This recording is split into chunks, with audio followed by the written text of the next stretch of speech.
Hi guys, magandang buhay. Welcome to another episode of Baguio House Tour by Real Estate Mart. By the way, my name is Mark and I will be your host for today. And what I'm going to show you is a brand new 2-story house and lot with 4 bedrooms and 2 toilet and bath with powder room. So tara, silipin natin. So dito sa main entrance natin is meron tayong 1 car garage. So dito pwede natin i-park sakyan natin. So pasok tayo sa loob.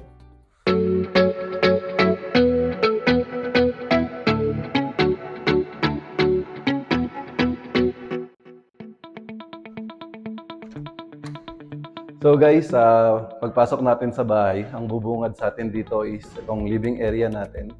So makikita natin meron na siyang LED na ilaw. And then dito sa wall natin sa may TV mount natin, naka-fluted wall design na siya. And then mapapansin nyo rin dito sa kaliwa ko is naka-glass na siya. So if ever man napapatayin natin yung ilaw, merong natural light na papasok. And then pag dumiretso pa tayo dito, pwede natin dito ilagay yung dining table natin. Siguro kakasya dito mga 6 chairs and table yung lawak niya. And then dito naman sa side na to meron tayong mga cabinets na pwede natin paglagyan ng mga natin. Dito yung kitchen natin. So may mga cabinets na rin siya na built-in. Then may abang dito kung mahilig tayo magluto. Dito yung area ng natin, ng stove natin. Then dito naman yung ref. And then dito sa ground floor, meron nga pala tayong powder room. So ito, ang powder room natin. And then dito mapapansin nyo, no, meron tayong airwell dito, no, na pwede nating lagyan ng pocket garden. Then yung airwell natin, pag binuksan natin yung bintana, maganda yung pasok ng hangin. So maaliwalas yung bahay natin. So yan, siya. Brick design yung wall natin dito sa airwell natin. Dito may daan tayo papunta sa parking area natin. So kung sakali, pag madami tayong gamit, pwede na tayong dumiretso dito. So tara sa second floor. Then papansin natin, no, sa stairs natin, ginamitan siya ng wooden design.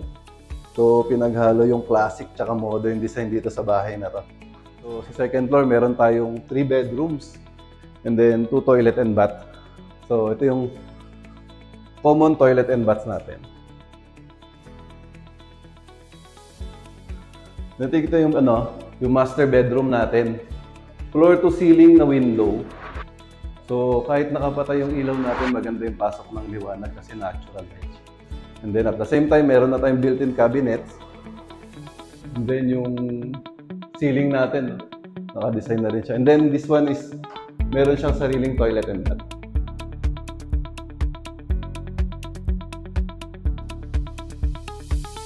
So dito, sa isang kwarto, may built-in cabinets na rin siya. And diretso siya dito sa airwell natin. So kahit nandito siya sa dulo, maganda pa rin yung pasok ng ventilation ng hangin natin. And ito rin dito sa kabila. So with built-in cabinets na rin siya. And then meron din siyang window dito sa may airwell natin. So maganda yung pasok ng hangin. Dito sa taas naman, meron tayong half attic siguro yung tatawagin natin dito. So, with balcony to and pagdating natin dito sa taas, makikita nyo yung view natin.